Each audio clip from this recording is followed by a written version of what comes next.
Jika sekarang kan sudah mulai new normal. New normal itu tahu nggak? Normal tahu. Apa? Sedikit, yang keras yang sedikit demi sedikit boleh keluar. boleh keluar. Oh, yang kemarin kan sama sekali nggak boleh keluar tuh. Iya. Sekarang boleh keluar, tetapi ada syaratnya. Apa? Di bawah 45 tahun tidak boleh. Oh, di atas 45 tahun tidak boleh. Sama yang masih terlalu kecil, sama orang tua. Intinya orang-orang yang terlalu yang cukup tua sama yang masih kecil, karena lebih rentan, mudah kalau terkena corona bisa berbahaya, lebih bisa fatal, bisa meninggal. Sementara kalau orang yang cukup kuat, mungkin meskipun seandainya terpaksanya terkena virus corona, dia akan bisa bertahan hidup. Itu kenapa nggak boleh.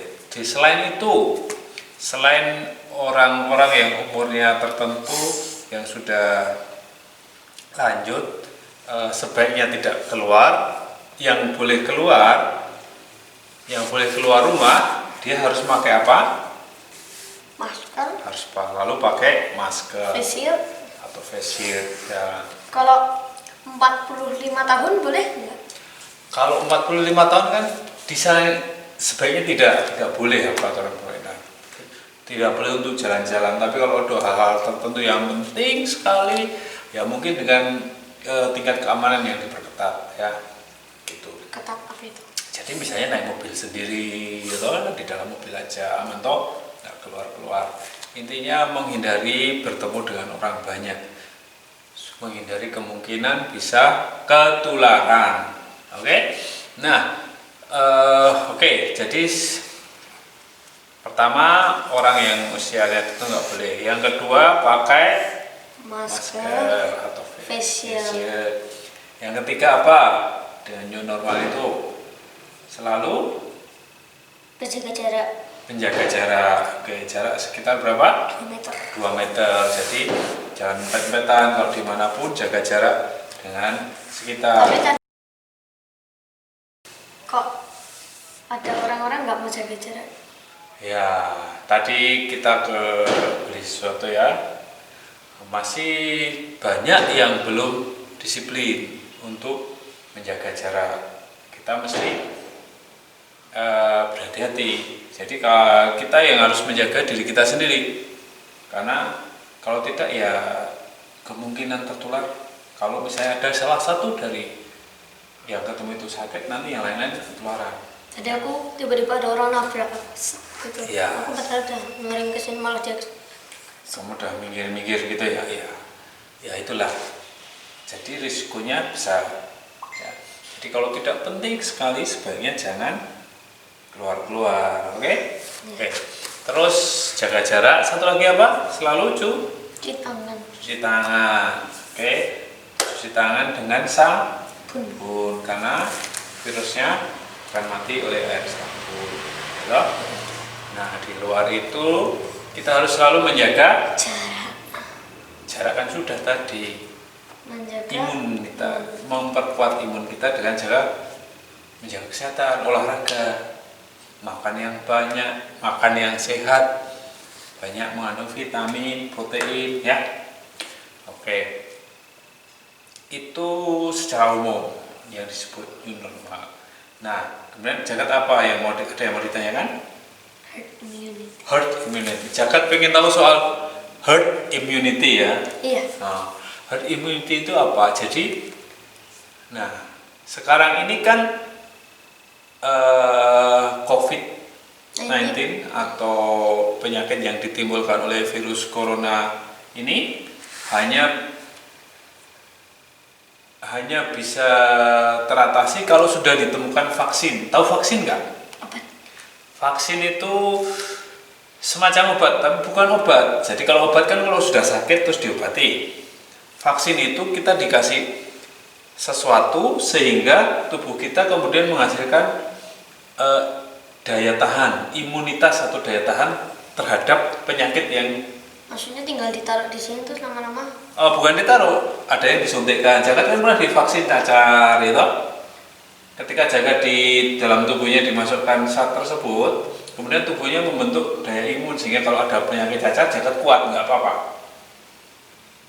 Pernah divaksin tetanus ya toh? Jadi kalau tetanus ya, terus ada vaksin banyak macam-macam toh. Yang di sekolah kan ada yang Belum pernah tahu tetanus. belum tahu ya, sebenarnya nggak pernah. Kalau kena itu sangat berbahaya, bisa meninggal ya. Ada banyak vaksin. Jagat pernah disuntik toh? Yang baris dulu di sekolah? Iya. Ya. Tetes. Hah? Tetes. Tetes. Tetes apa? Tetes. Hepatitis. Polio. Polio juga pernah. Oke. Polio itu penyakit yang Dengan tangannya jadi pendek. jadi kecil gitu ya karena demam. Nah, itu virus polio. Ini corona juga virus. Jadi kalau jagat sudah divaksin, dikasih seperti obat itu dimasukkan ke tubuhnya, kemudian tubuhnya akan bereaksi membentuk kekebalan tubuh atau imunitas menghadapi polio itu. Nah, kalau vaksin corona sudah ditemukan, kalau kita divaksin, maka kita kena virus corona nggak apa-apa, kita sudah kuat. Nah, masalahnya kan virusnya bukan virusnya apa? Vaksin corona sampai sekarang belum ditemukan. Para ahli masih berusaha keras untuk mencarinya. Selain corona udah ada vaksinnya. Virus-virus MERS gitu. MERS belum. Yang sudah jagat ada itu. Polio itu sudah ditemukan, cacar sudah ada, macam-macam. Jagat sudah disuntik macam-macam vaksin dari kecil. Nah, tapi yang ini penyakit baru ini yang sangat mewabah ini, corona ini belum ditemukan. Jadi selama belum ditemukan, kita kalau di rumah terus seperti kemarin kan susah, nggak bisa cari makan, nggak bisa sekolah, nggak bisa ngapa-ngapain. Nah, kita kan tetap pada akhirnya harus keluar. Nah, karena belum ada vaksin, satu-satunya cara adalah ya kita menghadapinya. Nah, dengan menghadapinya, apa yang disebut herd immunity? Herd immunity itu sebenarnya pada umumnya ketika semua orang ini nanti kena virus, nanti pada akhirnya tubuh itu otomatis setiap orang yang kena virus, tubuh itu kalau orangnya tetap hidup tidak meninggal, tubuh akan berpikir, kemudian akan menciptakan daya tahan, kekebalan. Nanti kalau kena lagi dia nggak apa-apa gitu. Terus, semakin banyak orang yang terkena, ya akan semakin banyak orang yang mempunyai kekebalan terhadap virus itu, corona. Jadi kena tapi nggak apa-apa. Oke, nggak tertular, jadi virusnya nggak bisa masuk ke kita, nggak membuat kita sakit. Ya. Kalau sampai sekitar 70, misalnya ada 1000 maka 700 orangnya, sekitar 70% orang itu sudah kebal. Kalau sudah banyak orang yang kebal terhadap virus itu, maka virus itu kan menyebarnya dari orang ke orang kan, ya toh, misalnya dari jagat nularin ke ayah gitu. Tapi misalnya kemudian ke mama, ya toh. Tapi kalau misalnya nih, ayah udah kebal, mama udah kebal, misalnya jagat ketular, ke ayah juga nggak akan nular ke ayah toh. Ayah ketemu yang ayahnya nggak apa-apa, gitu. Jadi virusnya akan terisolasi di satu tempat orang itu, karena orang-orang yang lain sudah kebal gitu. Itu yang namanya herd immunity.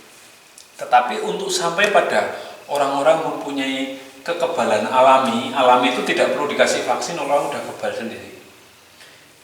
Nah, kirain herd immunity itu penyakit. Bukan, dikirain herd immunity itu penyakit. Oh enggak, herd immunity itu orang kebal dengan sendirinya secara alamiah. Nah, tapi untuk sampai nanti bisa orang-orang itu kebal secara alamiah itu kan harus sekitar 70% orang itu dari populasi, dari jumlah penduduk yang ada itu terjangkit dulu. Nah, kalau 70% terjangkit, masalahnya tidak semua orang bisa bertahan hidup. Nanti banyak yang meninggal. Itu kemungkinan yang akan terjadi. Untuk di Indonesia itu kan penduduknya berapa? Sekitar 230 juta, 60 juta ya? 30. Ya sekitar itulah 250 juta katakanlah. Itu diperkirakan kalau untuk sampai bisa tercapai kekebalan tubuh ya secara alamiah itu akan ada orang yang meninggal karena penyakit COVID-19 itu minimal sekitar 500.000 sampai 1 juta orang meninggal. Yang kena virus Kena. tapi hidup lagi? Yang tetap hidup ya selebihnya kan. Kalau dari penduduk Indonesia kan ada 200 juta lebih. Kalau dari total penduduk sih ya penduduk Indonesia masih banyak tetap, tetapi akan satu waktu itu ada orang banyak meninggal karena itu risikonya. Terus Itu ngapain biaya. profesor-profesor meneliti tentang virus-virusnya diambil di dalam box terus lepas? Nah, ngapain ya? Oh, ngapain para profesor itu meneliti mencari vaksin ya kalau kemudian herd immunity? Masanya herd immunity itu bukan karena ngapain susah-susah profesor ya, karena belum ketemu, sementara kita harus tetap hidup. Kan masih nyari terus, banyak loh penyakit yang sampai sekarang belum ketemu. AIDS, ada itu sudah puluhan tahun para peneliti nyari belum ketemu sampai sekarang. Tapi tetap aja terus bekerja. Ini juga belum ketemu. Kalau nunggu ketemu ya kalau ketemu tahun depan. Kalau sampai 50 tahun nggak ketemu, masa kita di rumah terus? Nggak mungkin. Jadi sambil menunggu para profesor, para peneliti itu berhasil menemukan vaksin, kita melanjutkan hidup kita seperti biasa. Mungkin tahun depan jagat mulai sekolah, tetapi dengan peraturan yang lebih ketat. Gitu. Sekarang masih sekolah di rumah loh. Gitu. Tetapi dengan herd immunity tadi, untuk sementara kita mengandalkan pada herd immunity tadi, pada kekebalan yang alamiah tadi. Itu menambah bagus. Kita harus berhati-hati karena kita tidak tahu nih. Ayah nggak tahu apakah nanti ayah kalau kena virus tiba-tiba terpaksa kena, apakah ayah bisa bertahan hidup atau enggak kan nggak tahu. Jaga juga nggak tahu. Jadi kita harus siap menghadapinya, siap mental. Semoga jangan ada yang kena. Jangan ada yang apa-apa, tapi kalau tiba-tiba ada yang kena, kita harus siap menghadapinya. Karena itu yang paling penting kita berusaha yang terbaik, hati-hati, jaga jarak, ya toh? Selalu makan, tidur cukup, makan yang cukup, bergizi, olahraga, bukan olahraga berat, olahraga yang cukup juga, ya. Terus berat badannya berat badannya dinaikkan, jangan terlalu kurus ya toh, terlalu gemuk juga nggak bagus. Dia yang besar, yang seimbang ya, gitu. Itu herd immunity. Jadi kita akan menghadapi kenyataan agak kesini ya seperti itu. Cukup jelas. Jadi herd immunity jelas. New normal jelas. Jadi kita harus apa saja? Ngomong yang keras coba, jaga. Kita harus di rumah saja. Di rumah saja. Kalau tidak ada yang penting-penting jangan keluar. Oke. Kalau terpaksanya harus keluar rumah, Keluar. apa yang harus dilakukan? Pakai masker atau Yang face keras. shield. Pakai masker atau face shield. Terus apa lagi? Jaga jarak Berapa jaraknya? 2 meter. Dengan orang lain. Terus Cuci tangan setelah keluar atau sebelum. rajin cuci tangan. Pakai Hand sanitizer. pakai sanitizer atau pakai sabun. Sabun. Oke. Terus apa lagi? Makan sayur yang banyak. Makan sayur yang banyak. Berat badannya dijaga. Olahraga cukup. Tidur cukup. Makan cukup. Oke. Istirahat cukup dan harus selalu gembira. Kalau nggak gembira emang bisa kena.